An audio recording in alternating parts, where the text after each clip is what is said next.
आप देख रहे हैं आर पार। सुधांशु त्रिवेदी, आपने अनुराग भदौरिया को सुना, कह रहा है कि हम तो पत्थर को भी भगवान मानते हैं और मानते हैं, कई गांव में अधिकतर जगहों पे पत्थर को भी भगवान मानते हैं, पीपल को भी भगवान मानते हैं। लेकिन क्या ज्योतिर्लिंगों का मुकाबला हम पीपल के पेड़ से, बेल पत्र से कर सकते हैं? देखिए, अनुराग जी की पार्टी की जो पूर्वाग्रह की दृष्टि है मैं बता देता हूं। हम पत्थर में भगवान तब मानते हैं जब उसकी प्राण प्रतिष्ठा कर दी जाती है, वरना डेकोरेटिव पीसेस भी भगवान होते हैं, वो भगवान नहीं, वो सिर्फ भगवान की मूर्ति है। जब प्राण प्रतिष्ठा कर दी जाती है तो वो साक्षात जीवंत देवता हो जाते हैं और उनका स्थान विशेष से संबंध हो जाता है। इसलिए पूजा में यह भी बोला जाता, ग्राम देवताभ्यो नमः, जैसे आपने कहा स्थान देवताभ्यो नमः। मगर मैं आपसे अदब से पूछना चाहता हूं जनाब, ये नमाज पढ़ने के लिए तो स्थान की जरूरत नहीं है, क्योंकि हमने तो सड़क पे भी पढ़ते देखा है, रेलवे प्लेटफॉर्म पे भी पढ़ते देखा है, चलती ट्रेन में भी पढ़ते हुए देखा है और पार्क में भी पढ़ते हुए देखा है। तो एक बार आप ये कहिए कि भाई वहां तो कोई स्थान की जरूरत नहीं है, जहां तहां यत्र तत्र सर्वत्र जहां पाओ वहां नमाज पढ़ लो, तो काहे स्थान के लिए लड़ रहे हो? अनुराग भदौरिया से पूछना चाहता हूं, एक बार जरा ये तो बता दीजिए। ठीक है, ठीक है, इस पे आप जवाब दे दीजिए, क्योंकि हम हमारे यहाँ तो स्थान का महत्व है, मैंने बता दिया। आप बताइए। ठीक है, शादाब मैं आपके पास भी आऊंगा, रिजवान अहमद आपके पास भी आऊंगा। मैं तो सुधांशु जी यही कहूंगा, थोड़ा उपनिषद में क्या लिखा है आपको पता ही होगा, सर्वे भवन्तु सुखिनः सर्वे भद्राणि पश्यन्तु। मतलब हम सबको अपना मानते हैं, कोई खराब नहीं है, सब अपने भाई हैं, भाईचारे में विश्वास रखते हैं, समाजवाद में विश्वास रखते हैं, ये हमारा धर्म कहता है।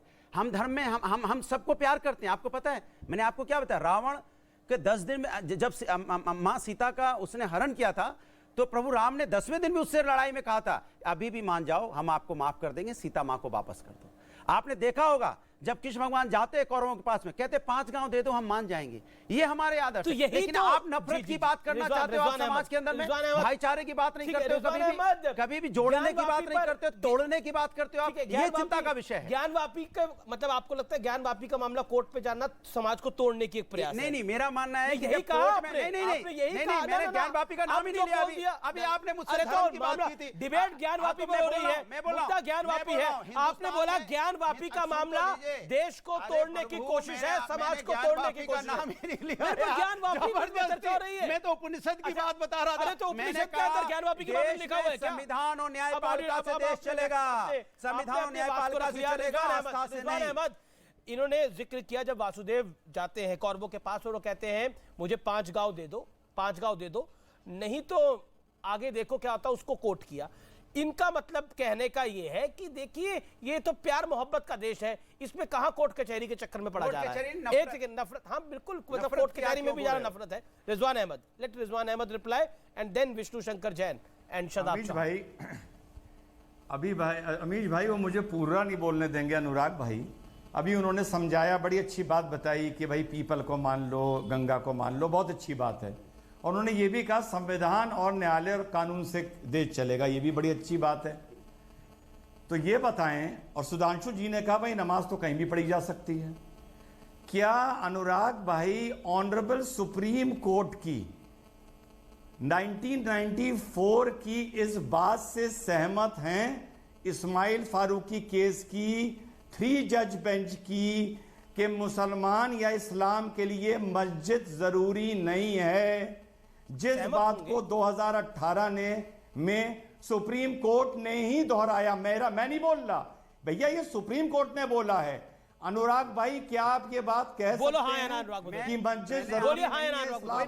देखिए सुन लीजिए, आपसे क्या बोला, हाँ ना बोलिए, देश के संविधान और न्यायपालिका का सम्मान करते हैं। तो न्यायपालिका का सम्मान करने वाले लोग हैं, तो मानते हैं सुप्रीम कोर्ट की बात? अरे क्यों नहीं मानेंगे भाई? तो बोलिए, न्यायपालिका की बात क्यों नहीं मानेंगे? मैं कोई मैं बोल रहा हूँ न्यायपालिका की बात मानने वाले हम लोग हैं, हम इनकी तरह नहीं है जो चापलूसी करके सोच रहे हैं कहीं राज्यसभा का जुगाड़ बन जाए। प्रभु नहीं मिलेगी, चिंता मत करो। कितने भी यहाँ पे चापलूसी कर लो, झूठे इधर उधर की आप नफरत की आग फैला लो, राज्यसभा तो क्या प्रधानी की टिकट भी नहीं मिलेगी।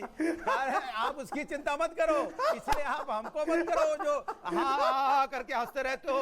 तो हम तो पता नहीं किसकी हंसी बता दें तो आपको बुरा लग जाएगा। हमारे यहाँ पे हाँ कौन हंसता था रामायण में हम नहीं बताएंगे, लेकिन आप ये समझ लो कि ये जो चापलूसी करते हो बेवजह, हिंदुस्तान को गुमराह करते हो बैठ के, ये गुमराह बंद करो। बड़ी लंबी लाइन है, बड़ी लंबी लाइन है, प्रधानी की नहीं मिलेगी। सुधांशु जी को बहुत दिनों बाद मिली है, पूछ लीजिए।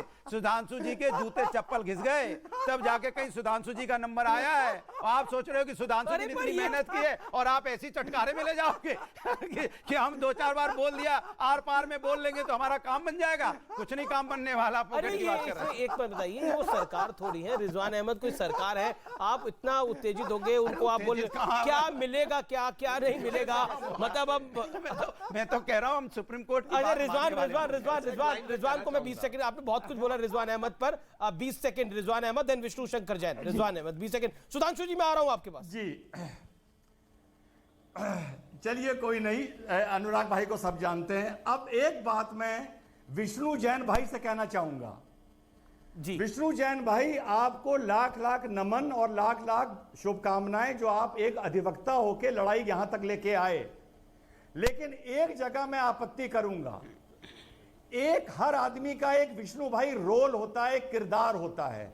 आपने शायद अपना किरदार पूरा कर दिया, लेकिन आगे ज्योतिर्लिंग के साथ क्या छेड़छाड़ हुई है, शिवलिंग के साथ क्या छेड़छाड़ हुई है, बुनियाद किसकी है, मस्जिद किसकी बुनियाद पर बनी है, यह काम मेरे हिसाब से अगर आप आर्कियोलॉजिकल सर्वे के लिए गुहार लगाएं और एक्सपर्ट्स को इस पर बोलने दें तो मेरे हिसाब से ज्यादा बेहतर होगा और आपकी बात ज्यादा दूर तक जाएगी। ठीक है विष्णु जैन एक्सपर्ट नहीं हो। विष्णु जैन, मुस्लिम पक्ष का दावा है कि वो फुवारा है और मुस्लिम पक्ष का यह भी दावा है कि देखिए जो दावा हिंदू पक्ष कर रहा है छेड़छाड़ की कोई बात ही नहीं है। देखिए, मैं तो इस बात से बड़ा मुझे अचंभा होता है कि लोग मेरी आवाज क्यों दबाना चाहते हैं। अगर आज मुस्लिम पक्ष कह रहा है फवारा है, तो मैं इनसे पूछना चाहता हूं क्या वो कोई एक्सपर्ट के पास गया था फवारा प्रूफ करने के लिए? या जब मुझे शिवलिंग मिला था तो उस समय पहले मैं क्या करता, अपने शिवलिंग को प्रोटेक्ट ना करता, पहले मैं एक्सपर्ट के पास जाता और एक्सपर्ट की जब ओपिनियन आ जाती तब शिवलिंग को प्रोटेक्ट करता। सॉरी सर, ऑर्डर 39 रूल 1 में स्पष्ट रूप से लिखा हुआ है कि अगर वहां पे कोई एरिया ऐसा है जहां पे शिवलिंग को डैमेज किया जा सकता है या केस की प्रॉपर्टी को डैमेज किया जा सकता है तो कोर्ट अर्जेंट इंटरिम ऑर्डर दे सकती है। और अगर शिवलिंग में छेद हुआ है, लोग मुझसे सवाल पूछ रहे हैं कि 63 सेंटीमीटर का छेद कैसे हुआ, क्या किया जा रहा था, तो मैं ना बताऊं? अगर उस चक्री को वहां से हटाया जा रहा था, सीआरपीएफ के जवानों ने रोक लिया, तो ये बात ना बताऊं? अपना मुंह बंद करके बैठ जाओ। सॉरी सर, आपका ये व्यू हो सकता है, मेरा व्यू नहीं है। मैं अपने किरदार के अंदर हूं और बखूबी अपने किरदार के अंदर हूं। मैं एक वकील हूं, अपनी बात कोर्ट में रख रहा हूं, मैं अपनी बात कोर्ट में रख रहा हूं और अपनी बात आपके सामने इसलिए रख रहा हूं कि लोगों को पता चले ये आपको बोलने का पूरा हक है, देश में आजादी है, क्या होता है। जी रिजवान होल्ड ऑन। शदाब चौहान कुछ कहना चाह रहे हैं। शदाब एक सेकंड, शदाब और प्रोफेसर हैरिस भी कुछ कहना चाह रहे हैं। शदाब मेरी बात से अगर विष्णु भाई देखिए, इनको मेरी बात से अगर आप रिजवान पहले कुछ कह रहे 10 सेकंड अपनी टर्म से बोलना यार। हुए तो क्षमा चाहता हूं। नहीं मैं कोई आहत नहीं हूं। मैं सिर्फ ये कह रहा हूं कि जो मैंने क्लेम किया है बहुत ही मजबूती से किया है और बहुत जिम्मेदारी से किया है। 1 मिनट विष्णु भाई, 1 सेकंड विष्णु भाई, 10 सेकंड विष्णु भाई, आपने लगातार बोलेगा ये करवा दिए हैं। ये पता चलता है अपने टर्म पर नहीं बोला विष्णु भाई 1 मिनट। नहीं, ये विष्णु भाई नहीं, शदाब चौहान बोल रहे हैं। ये एक पर्याप्त सबूत इकट्ठे करवा दिए हैं जिससे ये पता चलता है कि उस मस्जिद पे मंदिर की छाप है। ठीक है शदाब चौहान, मस्जिद पे मंदिर की छाप है। जवाब शदाब चौहान, संभाल लेनी चाहिए। शदाब चौहान, ठीक है शदाब चौहान कम इन। सुधांशु भाई ने बोला, जैसा सुधांशु भाई ने बोला, इसकी साइंटिफिक ये बोलेगा, मैं क्या बोलूंगा? अरे आपका भाई है, ये भी से बोल रहा है ये। आपके भाई है बड़े। नहीं, मेरा भाई नहीं है। एएसआई के जांच के ऑर्डर के अगेंस्ट अरे ये लगातार ये बोल रहा है। एएसआई की जांच तो ऑलरेडी हो चुकी है। अगर इनका बस चलता तो कमीशन भी नहीं होने देता। अच्छा विष्णु शंकर जैन, मैं आपके पास वापस आ रहा हूँ, 1 सेकंड। आप विष्णु शंकर, अगर किसी के मन में कोई शंका है, कोई सवाल है तो विष्णु शंकर जैन से वो पूछ सकता है, चाहे वो शदाब चौहान हो, चाहे वो प्रोफेसर हैरिस हो, वो पूछ सकता है। आपके